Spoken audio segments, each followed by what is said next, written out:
The royal chambers of the Drakmori Empire echoed with harsh words that cut deeper than any blade. Prince Zethros lay curled on his ornate sleeping platform, his scales a sickly pale green instead of the magnificent emerald that marked true dragon nobility. His breathing came in short, ragged gasps, each one a struggle against the genetic curse that had plagued him since hatching. "He brings shame to our bloodline." Emperor Vaxthen's voice boomed through the crystalline walls. "A dragon prince who cannot fly, cannot breathe fire, cannot even stand without trembling." The other houses mock us openly. Empress Siltera's reply was equally cold. "The physicians say he will not survive another lunar cycle. Perhaps it would be merciful to—" "No!" The Emperor's massive claws scraped against the floor. "We are not executioners of our own blood, but neither can we continue this charade. He will be relocated to the outer territories, away from the capital. Let him live out his remaining days in obscurity." Young Zethros pressed his snout deeper into his wing, pretending to sleep while his parents discussed his fate like he was already dead. At barely 3 cycles old, he understood more than they realized. He knew he was different, broken, a disappointment to the ancient dragon lineage that had ruled this sector of the galaxy for 10,000 years. The Drakmori were beings of legend, massive creatures whose wingspans could shadow entire cities, whose fire could melt starship hulls, whose telepathic abilities made them natural rulers of dozens of alien species. But Zethros was none of these things. He was small, weak, and worst of all in dragon society, he was kind. 3 days later, a transport vessel arrived at the palace. Zethros watched from his window as his few belongings were loaded aboard.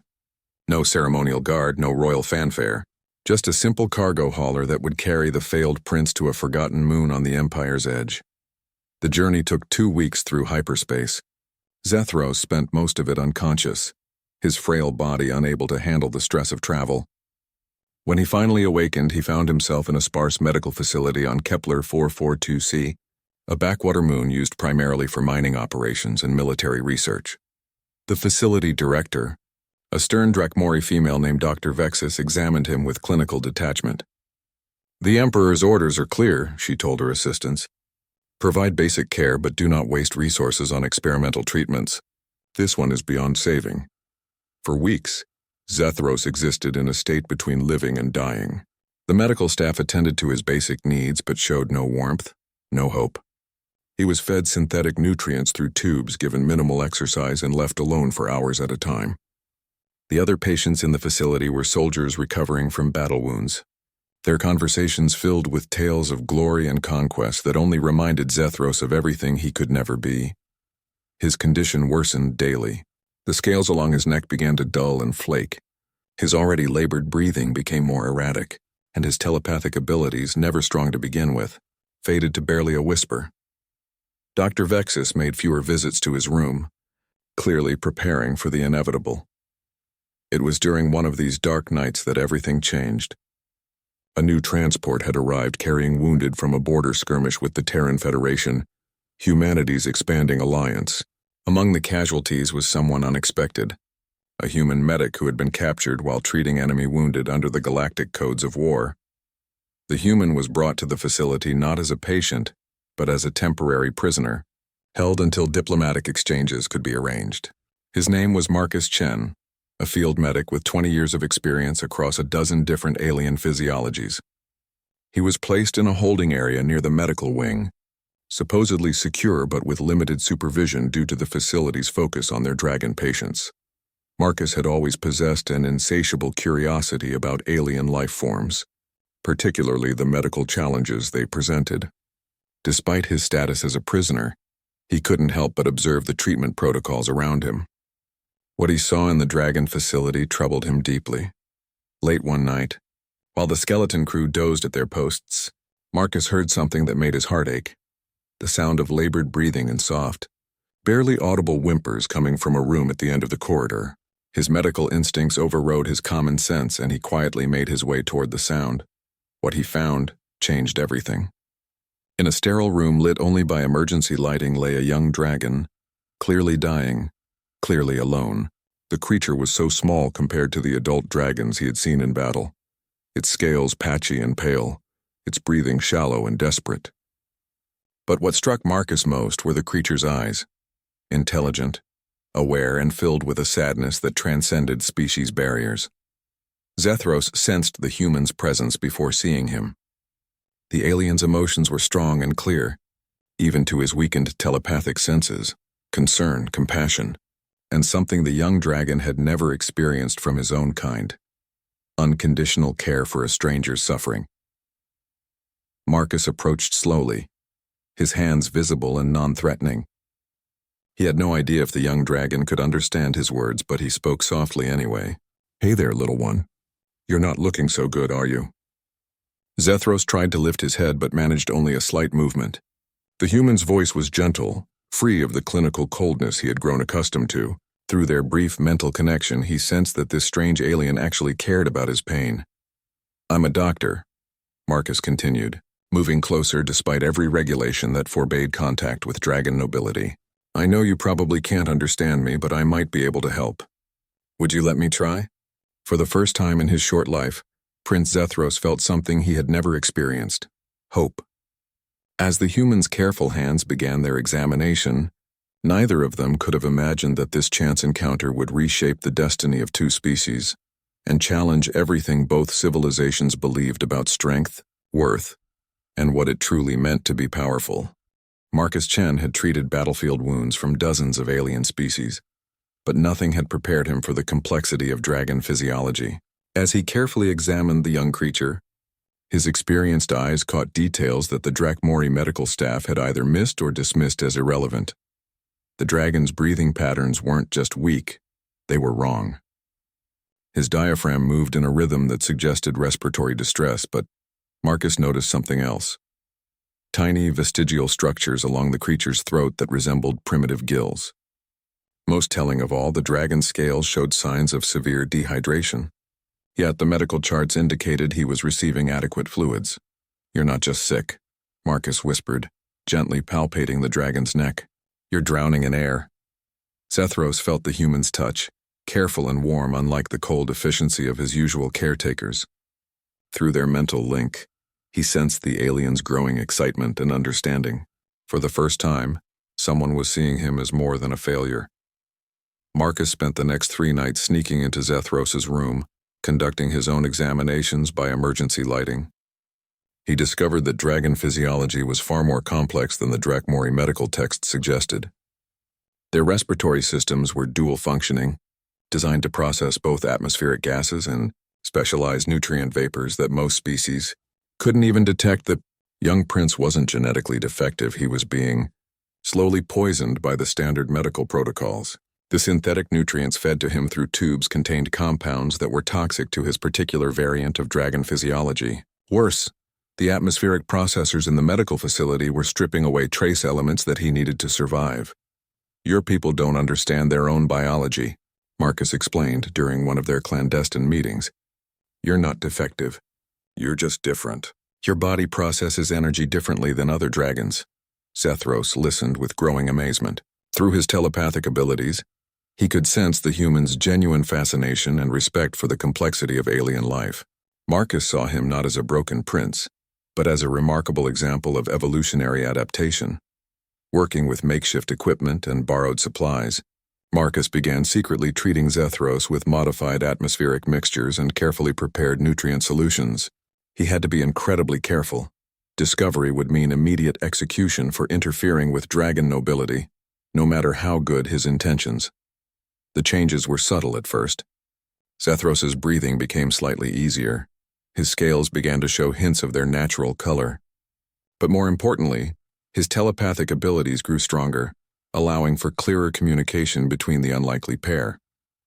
"Why are you helping me?" Zethros asked during their 4th meeting, his mental voice weak but clear. Marcus paused in his work, considering the question seriously.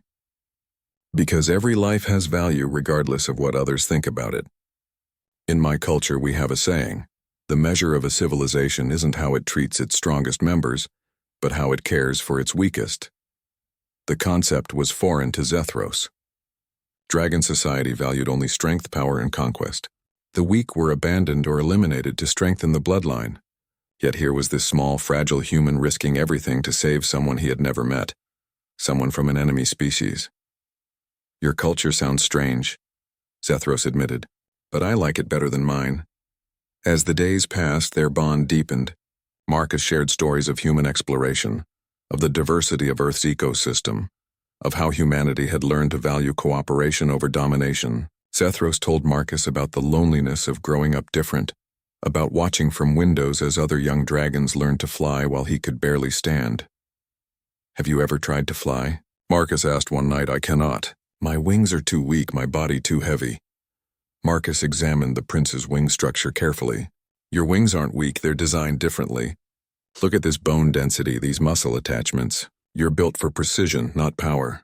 I bet with the right technique you could fly better than any of those other dragons." The idea seemed impossible to Zethros, but the human's confidence was infectious. Marcus began researching dragon flight mechanics in the facility's database, correlating it with his growing understanding of Zethros' unique physiology. Their secret was almost discovered during the second week when Dr. Vexus noticed Zethros' improving condition. She ordered additional tests, puzzled by his unexpected stability. Marcus had to carefully modify his treatments to avoid dramatic improvements that might attract attention. "We need to be more careful," Marcus warned. "If they figure out what I'm doing, they'll stop me from helping you." But Zethros was beginning to change in ways that went beyond physical health. The human stories had awakened something in him, curiosity about the universe beyond his species' rigid hierarchy.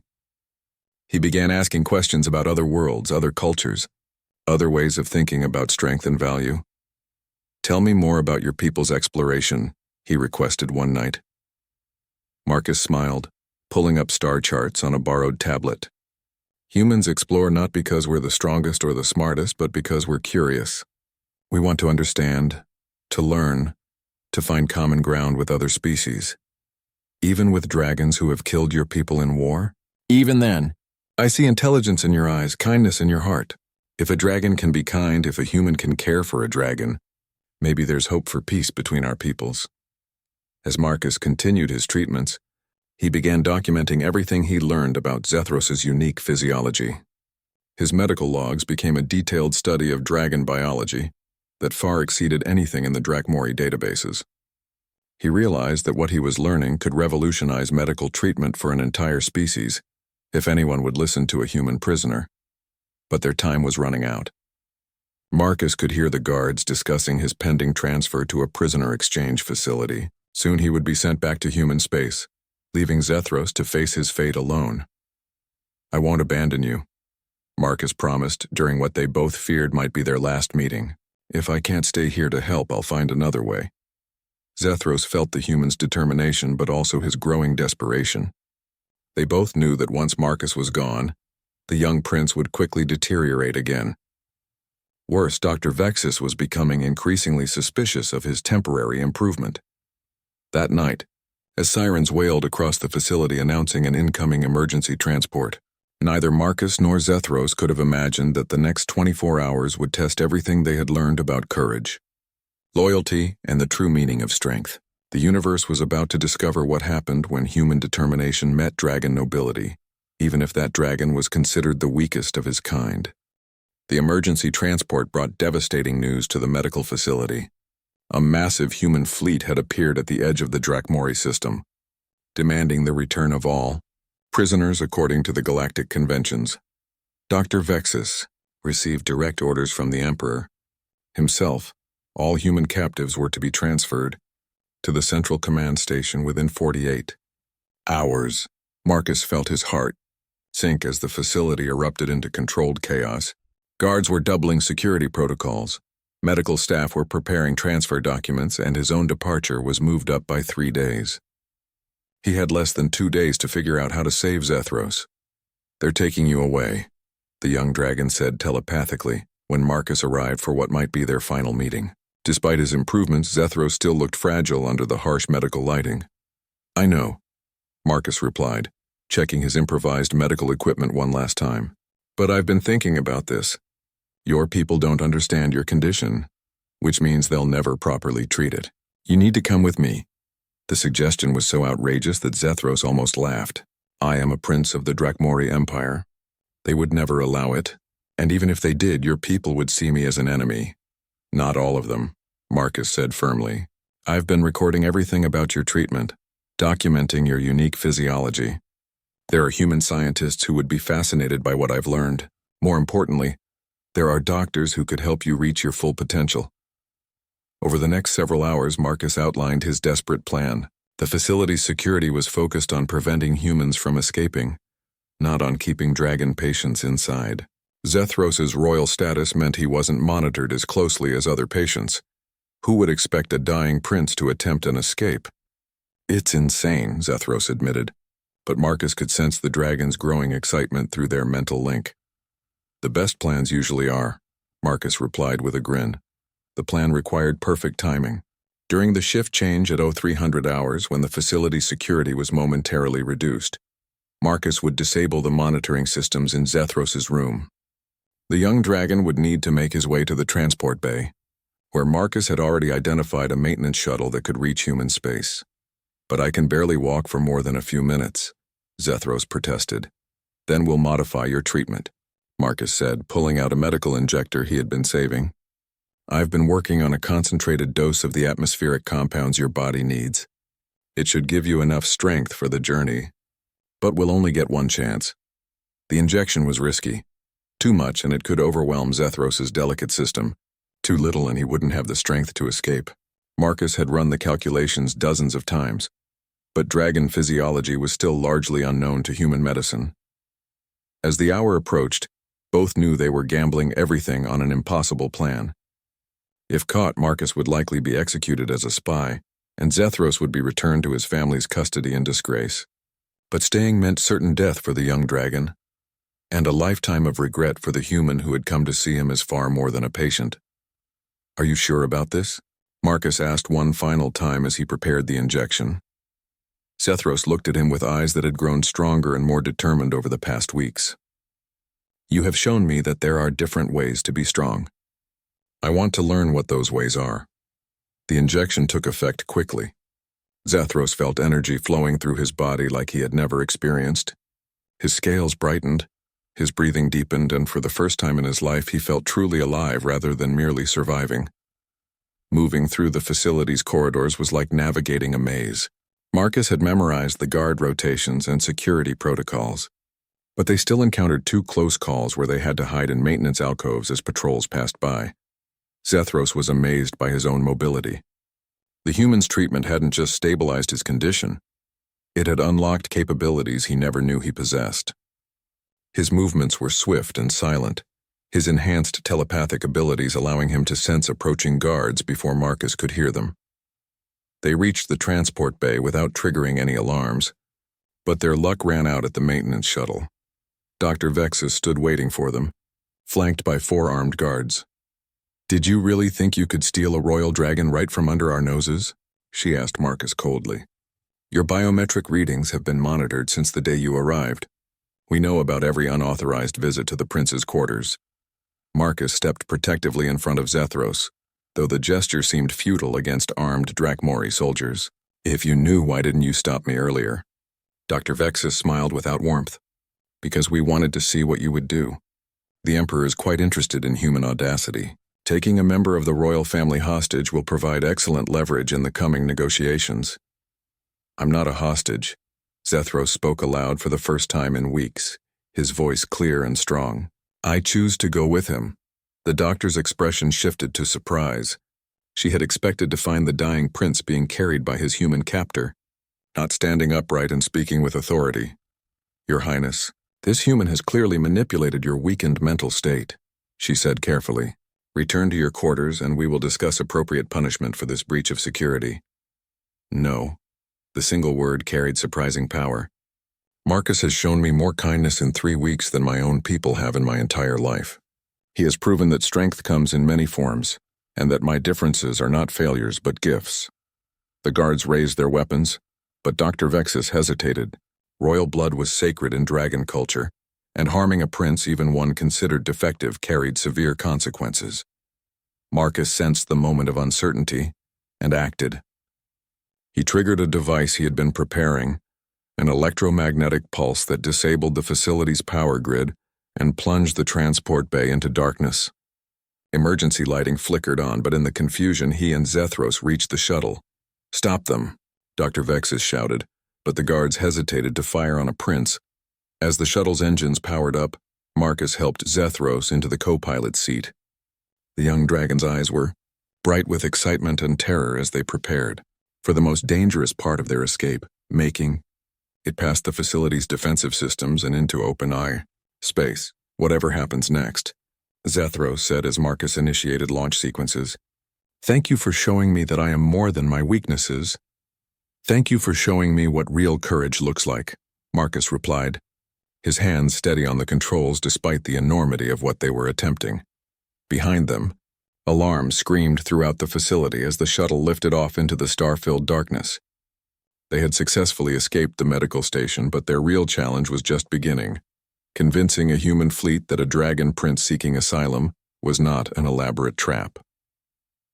The maintenance shuttle was never designed for long-distance travel, and warning lights flashed across the control panel as Marcus pushed the small craft beyond its operational limits. Behind them, 3 Drakmori patrol vessels had launched from the facility, their powerful engines rapidly closing the distance.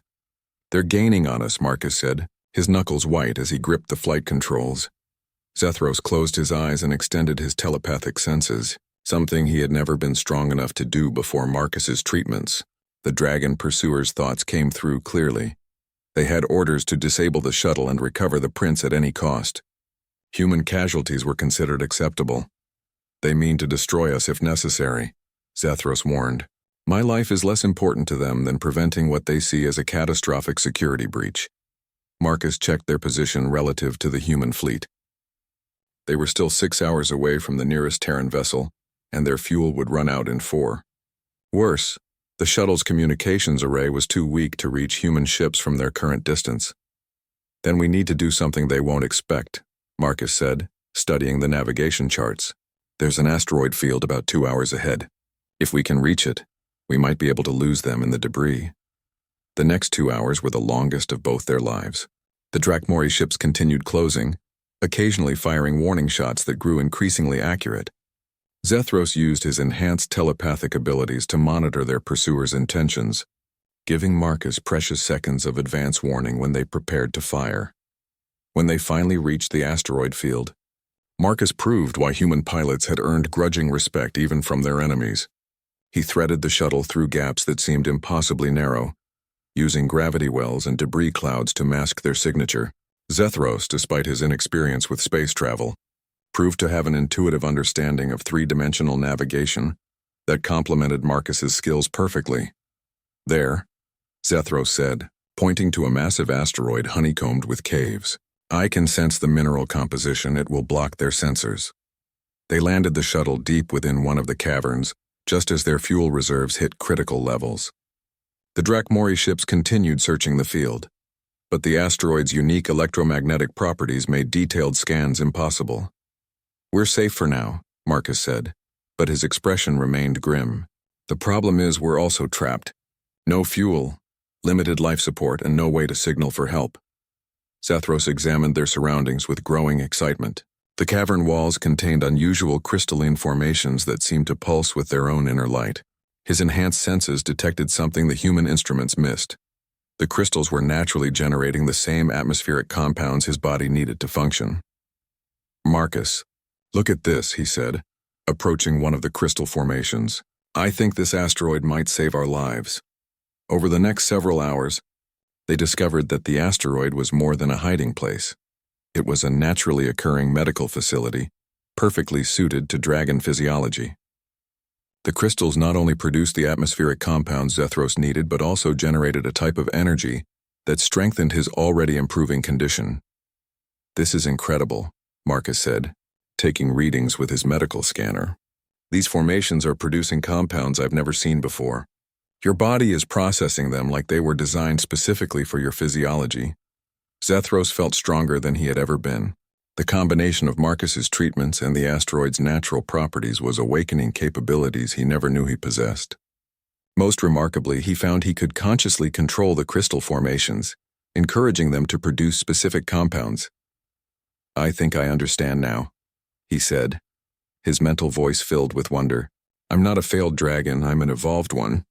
These crystals respond to dragons with my particular genetic markers. My ancestors must have had symbiotic relationships with these formations.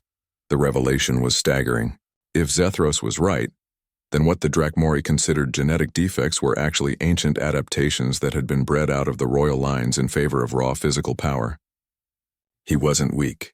He was specialized for a type of interaction with the universe that his people had forgotten. Using the asteroid's unique properties, Zethros was able to boost their shuttle's communication array enough to send a weak signal toward the human fleet. The message was brief but clear. A human medic and a dragon prince requesting asylum, along with coordinates for their location. The response came 12 hours later, and it wasn't from a human ship. Prince Zethros came a transmission in formal Drakmori. This is Admiral Sci-Fi of the Imperial Navy. You will surrender yourself immediately and return to face judgment for your treasonous actions. Through the asteroid's crystal network, which now responded to his enhanced telepathic abilities, Zethros could sense the massive dragon warship that had entered the asteroid field. The Admiral's mental presence was like a burning flame of rage and wounded pride.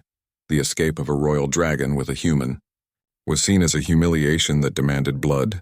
They'll destroy the entire asteroid to get to us, Zethros warned Marcus. But as the dragon warship powered up its weapons, another presence entered the system. A human dreadnought, its hull scarred from countless battles but its weapons fully operational, positioned itself between the asteroid and the Drakmori vessel. Drakmori ship. This is Admiral Sarah Chen of the Terran Federation vessel Indomitable, came a transmission on open channels. You are in violation of the Galactic Accords by threatening a non-military installation. Stand down immediately. Marcus felt a surge of pride and hope. Admiral Chen was his sister, and if anyone could navigate the complex diplomatic situation they had created, it was her. Admiral Chen, Admiral Sithik replied with cold formality. You harbor a stolen member of our royal family. Return him immediately or face the consequences. I harbor no one, Sarah Chen responded calmly. However, if individuals are requesting asylum under the Galactic Convention on Refugee Protection, I am legally obligated to hear their petition. What followed was a tense three-way negotiation conducted across space, with Zethros and Marcus trapped in the middle. The young dragon used the asteroid's crystal network to communicate directly with both ship commanders, while Marcus provided medical testimony about the prince's treatment by his own people. I am not stolen property, Zethros stated firmly during the communications. I am a sentient being requesting protection from persecution, based on genetic discrimination. The human medic Marcus Chen saved my life when my own people left me to die. The standoff continued for hours, with more ships from both fleets arriving to reinforce their respective positions. The asteroid field became the unlikely center of a diplomatic crisis that could determine the future of human-dragon relations. Finally, it was Zethros himself who broke the deadlock. Using abilities he was only beginning to understand, he reached out telepathically to every dragon mind in the vicinity, sharing his memories of isolation, abandonment, and the kindness he had found from an enemy who became a friend. I do not wish to bring shame to our house, he broadcasted to Admiral Scythic and his crew, but I will not return to die slowly in a medical facility when I could live and learn among people who value what I am, rather than mourn what I am not. The response was immediate and unexpected. Several younger dragons aboard the Drakmori vessel began questioning their orders, their mental voices touching Zethros' consciousness with curiosity rather than condemnation. For the first time in dragon history, a member of the royal family was choosing exile over duty, and the reasons why were becoming clear to anyone willing to listen. Admiral Scythek found himself facing a crisis of loyalty as his own crew began to doubt the righteousness of their mission. The stage was set for a confrontation that would challenge everything both species believed about strength, honor, and what it meant to belong. The telepathic broadcast had an effect no one anticipated. Across both fleets, communication channels buzzed with confused voices as dragon crew members began questioning their understanding of royal bloodlines, while human officers debated the implications of harboring a member of the enemy's ruling family. Admiral Scythek found himself in an impossible position. Half his crew was expressing doubt about retrieving a prince who clearly didn't want to return, while the other half demanded action to preserve dragon honor. Meanwhile, the human fleet had grown to 7 vessels, all maintaining defensive positions around the asteroid field. "This is unprecedented," came a new voice on the communication channels. Dr. Elena Vasquez, the Terran Federation's leading xenobiologist, had arrived aboard a research vessel. If Prince Zethros truly represents a previously unknown variant of dragon physiology, his study could revolutionize our understanding of an entire species. Marcus felt relief at hearing another scientific voice enter the discussion. Through the asteroid's crystal network, he had been documenting everything about Zethros' remarkable transformation. The data showed capabilities that defied current dragon medical knowledge. "With respect, Admiral Scythek," Dr. Vasquez continued, "denying asylum to a being who could help us understand the true diversity of dragon genetics would be a loss for all species involved in this conflict." Zethros sensed the shift in the diplomatic balance. His enhanced telepathic abilities, now amplified by the crystal network, allowed him to monitor the thoughts of beings across both fleets. Many were curious rather than hostile, intrigued by the possibility that dragon society had been suppressing rather than nurturing certain genetic gifts. "I propose a solution," Zethros broadcasted to all vessels. "Allow me to speak directly with my father, Emperor Vaxthon. Let me explain my choice to him personally." The suggestion created immediate chaos on the communication channels. Direct contact between a royal dragon and enemy forces was strictly forbidden, but Zethros was no longer bound by conventional protocols. His transformation within the asteroid had awakened not just physical abilities, but a new understanding of his place in the universe. Admiral Scythek, caught between duty and growing uncertainty, agreed to relay the message to the imperial capital. The response came swiftly. Emperor Vaxthon himself would speak with his son, but only through secure channels and with full diplomatic immunity, guaranteed by both fleets. When the connection was established, the conversation between father and son was broadcast to representatives from both sides, creating an unprecedented moment of transparency between enemies. "Zethros," the Emperor's voice carried across space with the weight of absolute authority, "you have disgraced our lineage and allied yourself with our enemies. Explain yourself." "Father," Zethros replied, his mental voice now strong and clear, "I have discovered what our people forgot long ago. The traits you consider weaknesses are actually gifts that connect us to the ancient powers of the universe itself." Through the crystal network, Zethros demonstrated his newfound abilities. He showed how he could influence crystalline formations across multiple asteroids simultaneously, how his enhanced telepathy could bridge gaps between different species' minds, and how his unique physiology allowed him to thrive in environments that would challenge other dragons. "This human medic saved my life," Zethros continued. "But more than that, he showed me that strength comes in many forms. I am not a failed dragon, father. I am an evolved one." The Emperor's silence stretched for long minutes as he processed what his son had shown him.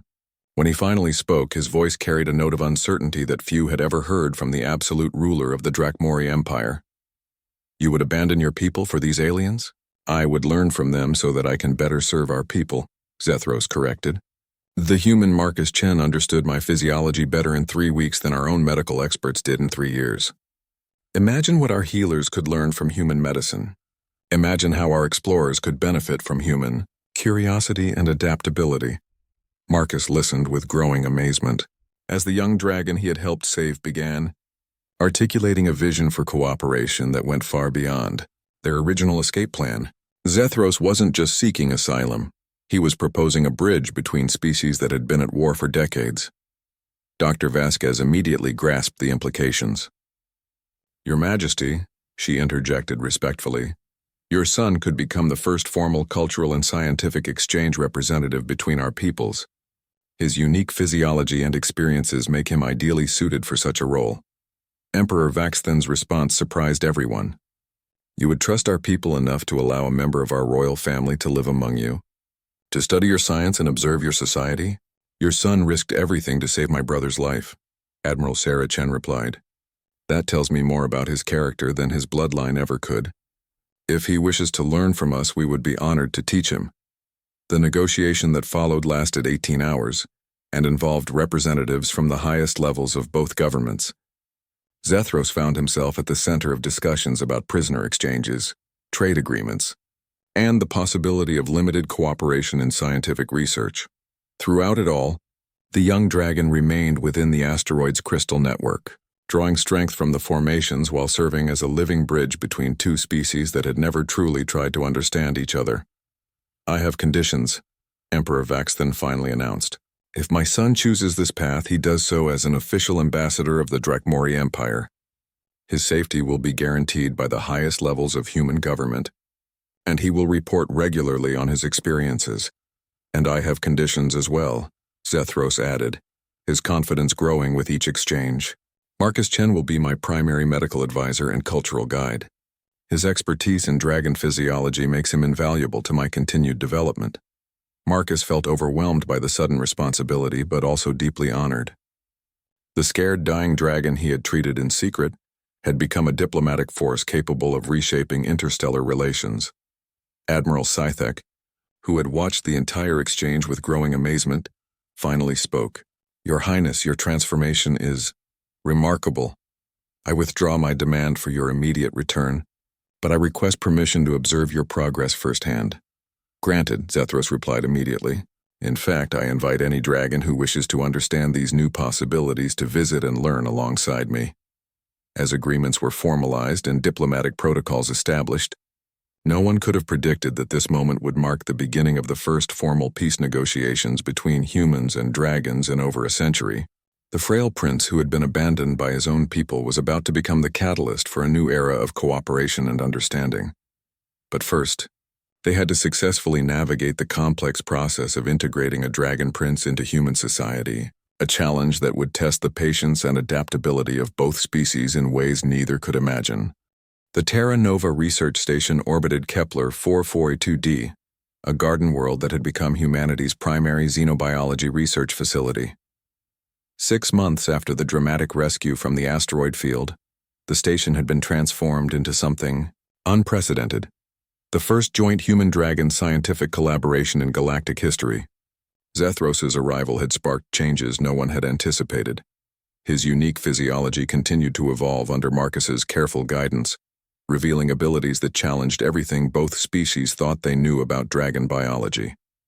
The young prince could now consciously manipulate crystalline structures, enhance his telepathic range across vast distances, and most remarkably, facilitate direct mental communication between species that had never been able to understand each other's thoughts. "The protein synthesis is completely unlike anything in our databases," Dr. Elena Vasquez explained to the morning briefing, her voice filled with excitement.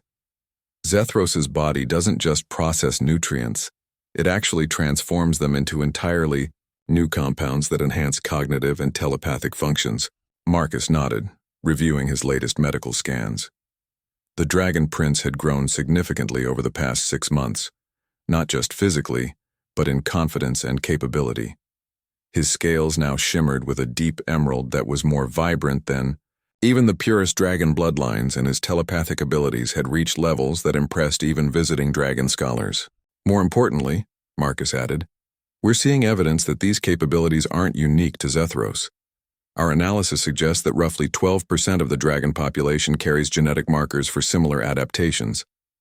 The implications were staggering. If Marcus was correct, the Drakmori Empire had been systematically eliminating some of their most potentially gifted individuals for millennia, all in pursuit of a narrow definition of strength and nobility. Admiral Scythek, who had remained at the station as the official dragon liaison, found the discoveries profoundly disturbing. "You're suggesting that we have been committing genetic genocide against our own people?" "Not intentionally," Dr. Vasquez replied diplomatically. "But yes, your cultural emphasis on certain physical traits has prevented you from recognizing and developing other valuable capabilities." Zethros participated in these discussions with growing authority. His transformation from dying prince to respected researcher had been remarkable to witness. He now served as both subject and scientist, helping design experiments that explored the limits of his abilities while maintaining careful communication with his father and the Dragon Court. "Today's test will be our most ambitious yet," Zethros announced to the gathered researchers. Over the past month, He had been working to establish telepathic contact with dragon populations across the Empire, searching for others who might carry similar genetic markers. The effort required technology that had never been attempted before.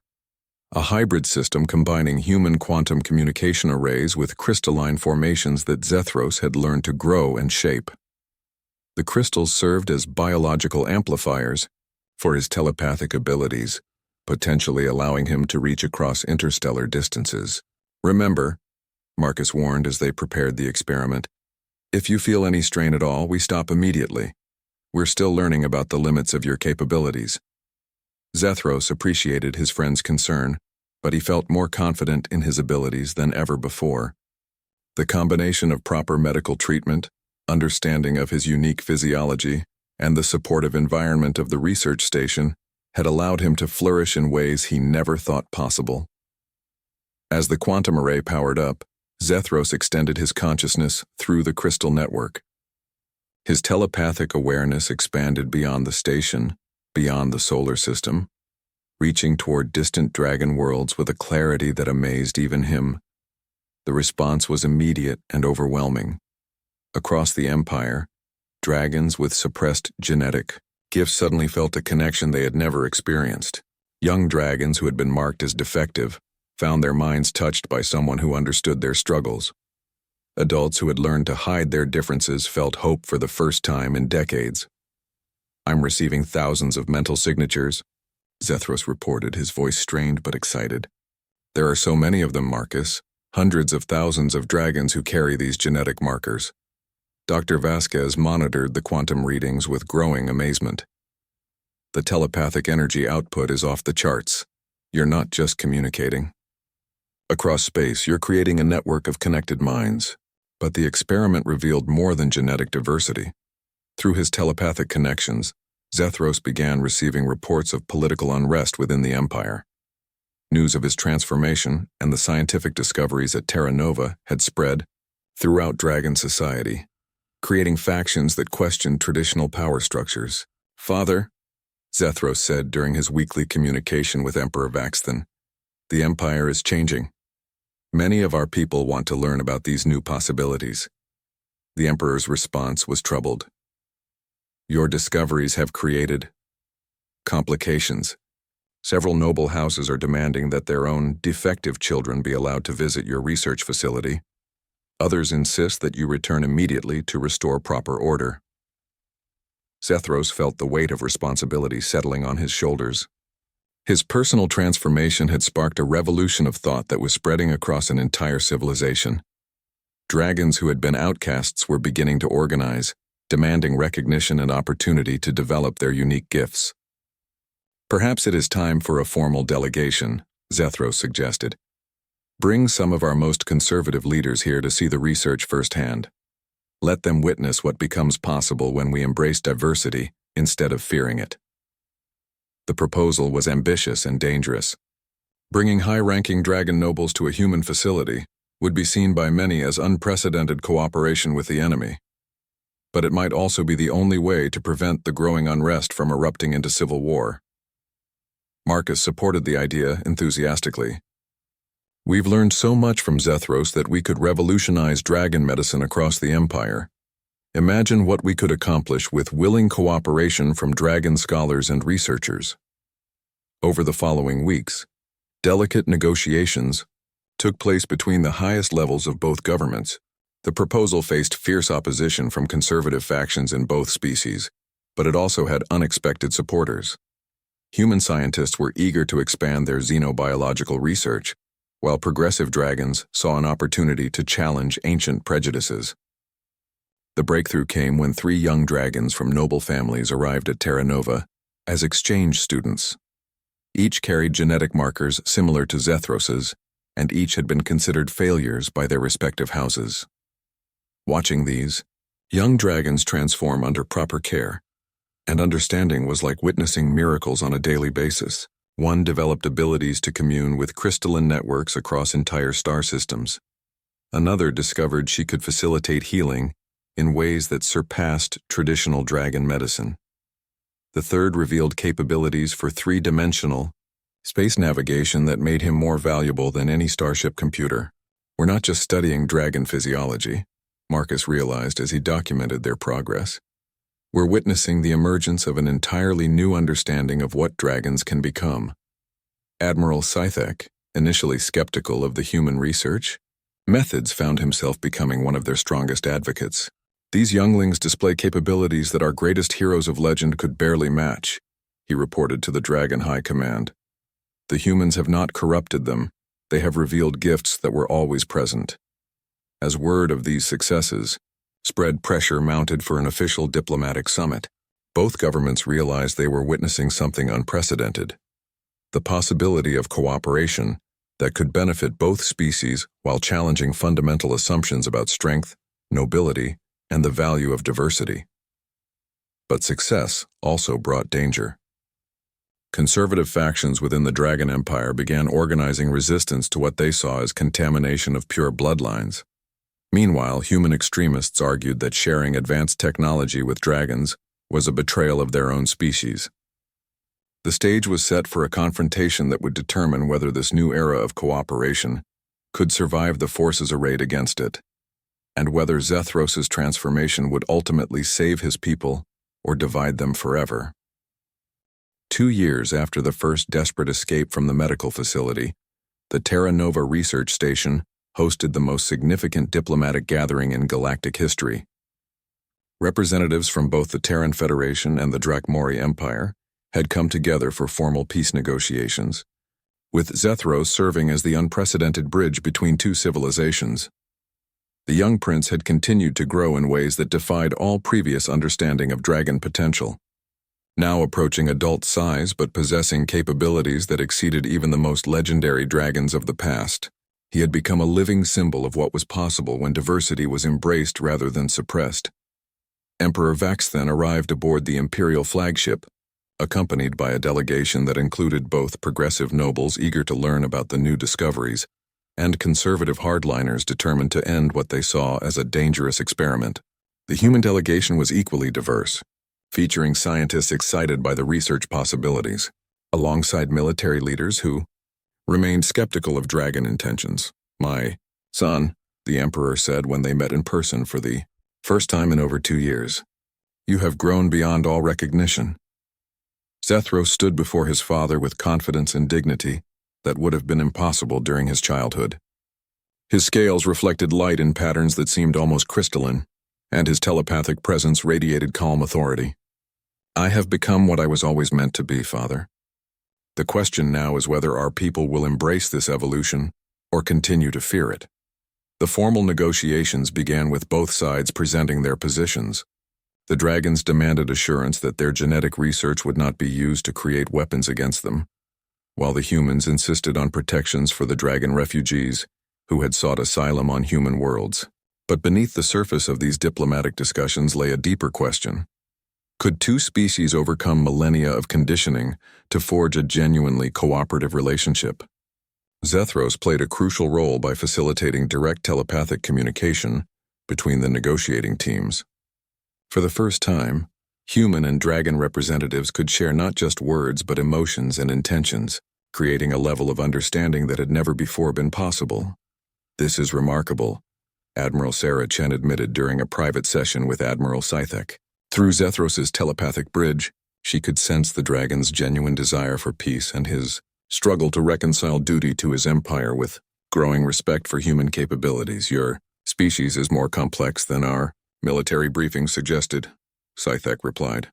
"I understand now why my prince chose to stay among you. You value potential over pedigree, curiosity over conquest." The real breakthrough came when Dr. Elena Vasquez presented the results of 2 years of research. The data showed conclusively that the genetic variations Zethros represented were not mutations, but ancient adaptations that had been systematically suppressed by dragon breeding practices. "Your empire has unknowingly eliminated traits that were crucial to your ancestors' success," she explained to the dragon delegation. These capabilities allowed early dragons to form symbiotic relationships with crystalline networks that enhanced their natural abilities exponentially. The evidence was overwhelming. Archaeological data from the oldest dragon sites showed crystalline formations that could only have been shaped by beings with Zethros' unique capabilities. Ancient texts, long dismissed as mythology, describe dragons who could commune with the essence of worlds themselves. "We are not creating new dragons," Marcus added, presenting his medical findings. "We are rediscovering what dragons originally were before your society narrowed its definition of perfection." The implication sent shockwaves through the dragon delegation. If the humans were correct, then the Empire had spent thousands of years weakening itself by eliminating its most potentially gifted individuals. Conservative noble Lord Vaxian rose in angry protest. "These are fabrications designed to undermine our social order. This creature," he gestured dismissively at Zethros, "is an aberration, not an evolution." Zethros responded not with anger but with demonstration. Using the crystal network he had grown throughout the station, he connected every mind in the room to a shared vision, the ancient history of the dragon people, shown through genetic memory that had been locked away in suppressed bloodlines. The assembled beings witnessed the true glory of early dragon civilization, vast crystalline cities that grew in harmony with living planets, telepathic networks that spanned galaxies, and collaborative societies where diversity of ability was celebrated as essential to survival and growth. "This is what we were," Zethros said as the vision faded. "This is what we could become again." The silence that followed was profound. Even Lord Vaxian seemed shaken by what he had experienced. The vision had felt more real than memory, more convincing than any argument. Emperor Vax then finally broke the silence.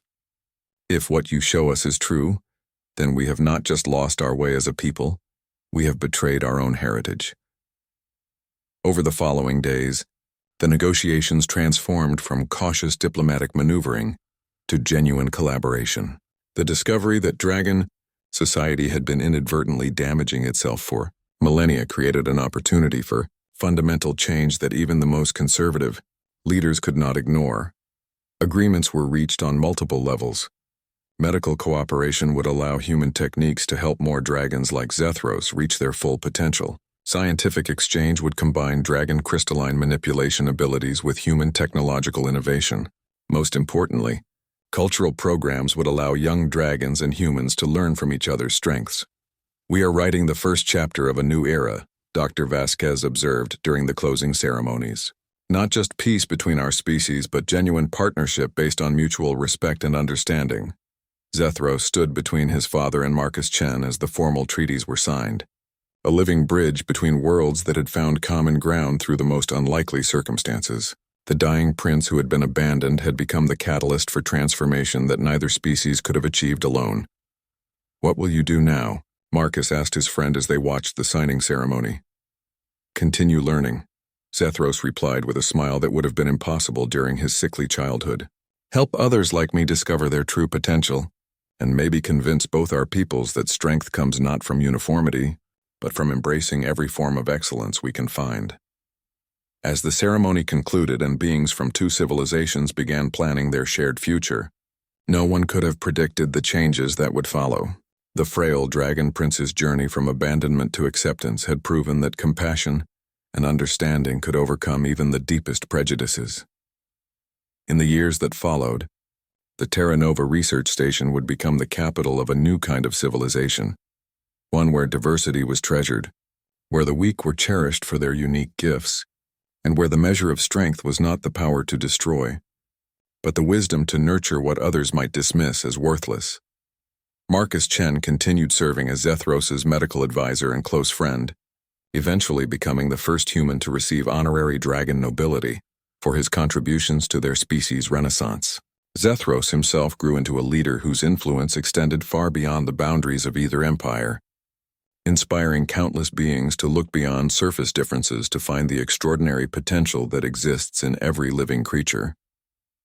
The abandoned prince had become exactly what the universe needed, proof that sometimes the greatest strength comes from the courage to be different, and that true nobility is measured not by bloodline, but by the depth of one's compassion for all forms of life.